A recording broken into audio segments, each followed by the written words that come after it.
Hey everyone, and welcome back to the Growth Lounge. We're diving deep today, and I'm really excited for this one. Yeah, this should be good. I think it'll really resonate with you guys. We're talking about the 80-20 rule. Ooh, yeah. Pareto Principle. You've probably heard of it, but we're going to unpack it a bit today and really see how we can actually use it. Exactly, because it's one of those things that's like, oh yeah, 80-20, but like, how do I actually put that into practice? It sounds good in theory. Yeah. So let's get into that. So the 80-20 rule, or the Pareto Principle, for anyone who was like, wait, what's that? It's basically the idea that like 80% of your results come from 20% of your efforts. Right, so it's about finding that 20% that really moves the needle. Exactly, and focusing on that. And it can be applied to so many different areas of life, which is what's so cool about it. Yeah, absolutely. Like from your work to like relationships, even like fitness. Yeah, totally.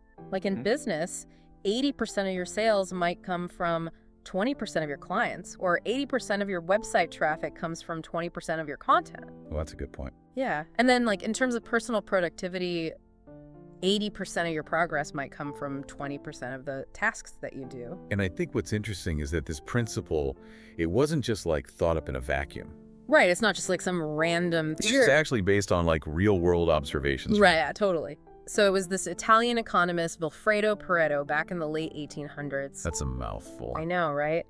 But he noticed that 80% of the land in Italy was owned by 20% of the population. Huh. Yeah, and then he started seeing this pattern in other areas too, like What? wealth distribution, even like pea pod yields in his garden. That's so interesting. I love that he was looking at pea pods like such a specific example. Right, like it's everywhere. Yeah, so it's like this naturally occurring phenomenon that we can actually like harness. Right, which is pretty cool. But I do have a question though, like doesn't that mean we're just like ignoring the other 80%? That's a good question, and it's a common misconception. It's not about neglecting the other 80% completely. It's more about recognizing that not all tasks or efforts are created equal. Right. Some things are just way more impactful than others. Yeah, so it's about prioritizing and making sure that you're spending your time and energy on the things that are actually going to move you forward. Exactly. Okay, that makes a lot more sense. Yeah. So I think this is starting to come together for me, but how do we actually like put this into practice? Yeah, that's the key part, right? It's one thing to understand the concept, but then how do we actually use it? Right. So I think the first step is awareness. Like just start paying attention to where you're spending your time and energy and what's actually producing results. Okay, so like track your time or something. Yeah, you could track your time. You could also just like reflect at the end of the day and be like, okay, what did I do today that actually moved me closer to my goals? Right. And what were just like busy work tasks that didn't really make a difference? Okay, yeah, I like that. So once you kind of have that awareness, then what? Then you can start to prioritize. So look at your to-do list, for example, and try to identify those tasks that are really going to make the biggest impact. Like the 20%. Yeah, the 20% that's going to give you 80% of the results. Okay, so like if I had to clean my entire house, but I only had a limited amount of time, I might just focus on the kitchen and the bathroom because those are the areas that people see the most. Exactly.